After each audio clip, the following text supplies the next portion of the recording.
kelahiran Nabi Muhammad SAW pada hari Senin 12 Rabiul Awal tahun 570 Masehi, bertepatan dengan tahun Gajah, ketika Abraha menguasai Yaman, berniat untuk menghancurkan Ka'bah.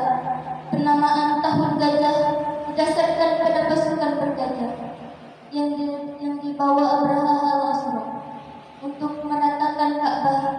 Alasan Abraha ia membangun gereja megah di sana yang diberi nama Al-Khalif dengan harapan dapat menjadi tempat ibadah haji terbesar di seluruh Arab, menyaingi Makkah. Akibat kejadian ini, pasukan gajah Abraha berantakan, tubuh mereka membusuk, ada yang cepat dan ada yang perlahan. Semuanya terkena wabah dalam kondisi kacau balau. Akibat serangan dari tentara Allah yang berwujud burung-burung ababil, banyak pasukan yang mati di tengah perjalanan pulang, dan banyak pula yang mati sampai di sana, termasuk Abraha. Kegagalan pasukan Abraha ini membuat kaum Quraisy semakin dikagumi di zizahi Arab. Allah mengabulkan doa mereka agar Ka'bah selamat dari kehancuran. Kelahiran Nabi Muhammad SAW dari pasangan Abdullah bin Abdul Muthalib dan Aminah binti Wahab. Sayangnya, ayah beliau meninggal ketika Nabi Muhammad masih dalam kandungan sang ibu, dan beliau sudah menjadi yatim sebelum dilahirkan. Dalam riwayat diceritakan, menjelang kelahiran Nabi Muhammad SAW, Aminah diberi kemudahan oleh Allah Subhanahu wa Ta'ala dengan didatangkan 4 orang wanita untuk membantu proses kelahiran manusia mulia ke muka bumi ini. Mereka adalah Siti Hajar dan Siti Sarah, istri Nabi Ibrahim alaihissalam, Siyah, istri Fir'aun, dan Maryam binti Imran, ibunda Nabi Isa alaihissalam. Setelah itu, timbullah perdebatan antara Abu Lahab dan istrinya di rumah mereka. Kau pergi dan membiarkan berhala uzurku. Hai berhala uja, dijual dan sudah laku. Orang-orang bilang baik itu milik Abdullah. Aku tidak melihat bayinya. Apakah salah satu keluarganya tidak bilang milik siapa? Aku tidak melihat siapapun. Semua harta warisan Abdul Thalib akan jatuh ke anak Abdullah, bukan terdapat saudaramu.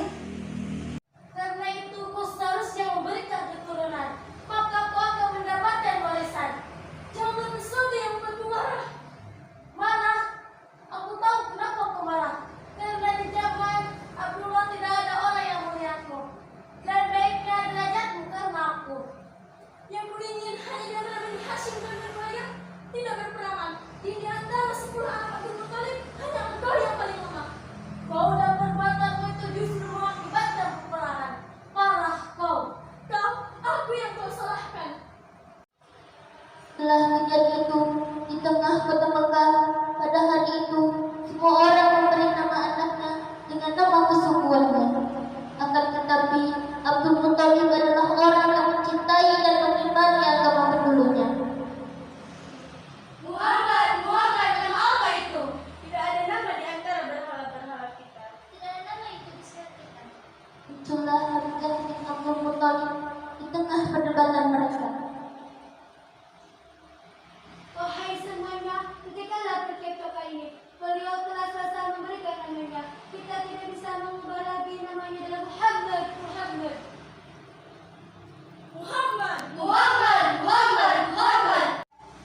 Setelah kejadian itu, hari pun berlalu.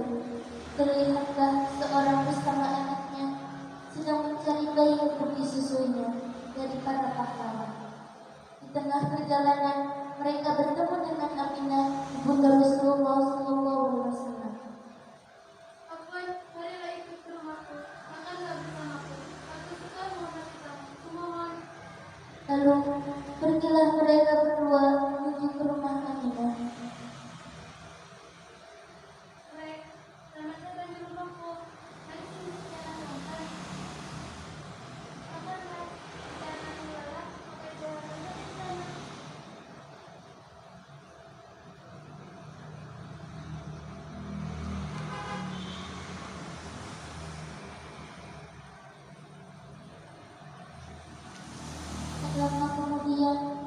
melihat Zabair Muhammad oleh kalimat Sa'diyah. Kemudian khalifah pun mendorong. Sepertinya ia lapar sekali. Bolehkah aku menyusuinya? Sekarang aku senang sekali. Karena sepertinya aku menangis terus. Siapa tanahmu ya sehingga Halimah itu saja. Setelah itu, mulai diahlikan hak asuhnya Rasulullah dari ibundanya Aminah kepada ibu susunya Halimah Sa'diyah. Selama 6 tahun, beliau diasuh oleh Halimah Sa'diyah, kepada sang ibu tercinta Siti Aminah. Kejadian itu menumbuhkan rasa duka mendalam bagi Rasulullah SAW.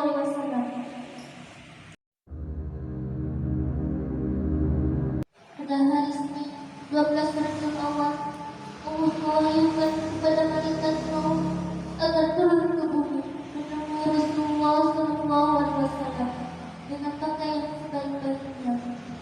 Allah menyuruh malaikat maut cabut nyawa Rasulullah dengan lemah lembut. Seandainya Rasulullah menyuruhnya masuk, maka dia dibolehkan masuk. Tetapi jika Rasulullah tidak mengizinkannya, ia tidak boleh masuk dan hendak yang paling masuk. Maka turunlah malaikat maut untuk menunaikan perintah Allah Subhanahu wa Ta'ala. Dia menyamar sebagai orang biasa. Setelah sampai di kediaman pintu Rasulullah SAW,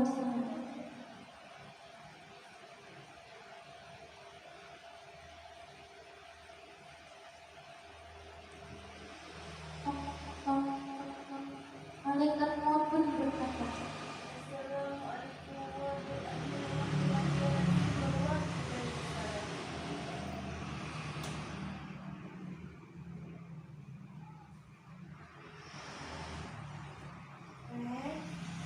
Waalaikumsalam.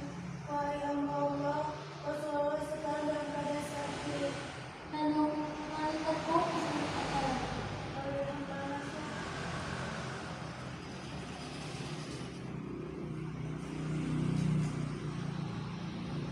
Rasulullah SAW mendengar malaikat maut itu. Lalu Rasulullah bertanya kepada putrinya Fatimah, "Ya Fatimah, siapakah yang ada di depan pintu itu?" seorang lelaki yang menanti Rasulullah. Saya katakan kepadanya bahwa Rasulullah dalam keadaan sakit. Kemudian dia memanggil sekali lagi dengan suara yang menggetarkan jiwa.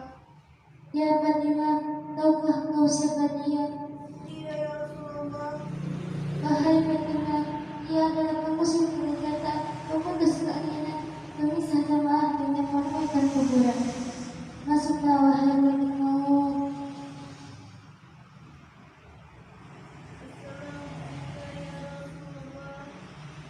"Waalaikumsalam ya malaikat maut. Engkau datang bekerja atau menjauh nyawaku?"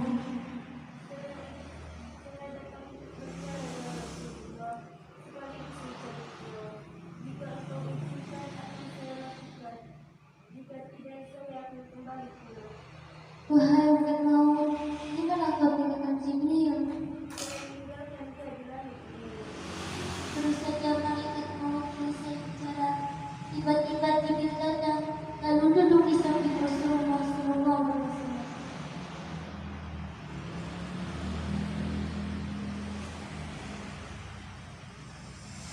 "Ya Jibril, telah kau mengetahui bahwa ajalku sudah dekat Jibril?"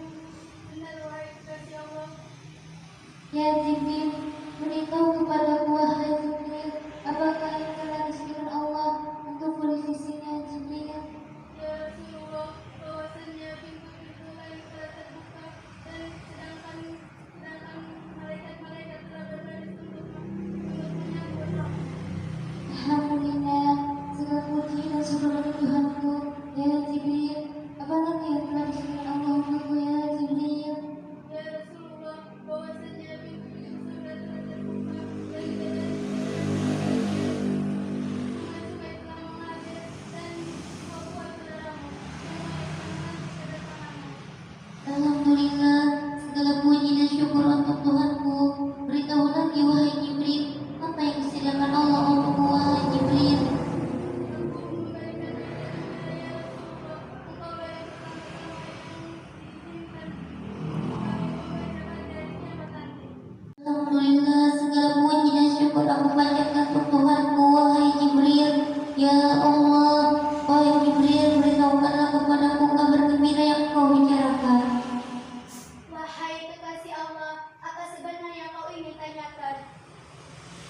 Jibril tentang kegelisahanku apakah yang akan diperoleh oleh orang-orang yang membaca Al-Quran sesudahku ya Jibril? Apakah yang akan diperoleh orang-orang yang berpuasa di bulan Ramadan sesudahku ya Jibril? Dan apalagi yang diperoleh orang-orang yang berziarah ke Baitul Haram sesudahku wahai Jibril? Tolong katakanlah wahai Jibril.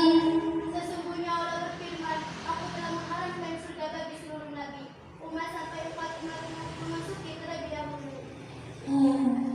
Sekarang tenanglah hati dan perasaanku Jibril. Lalu malaikat maut mendekati Rasulullah.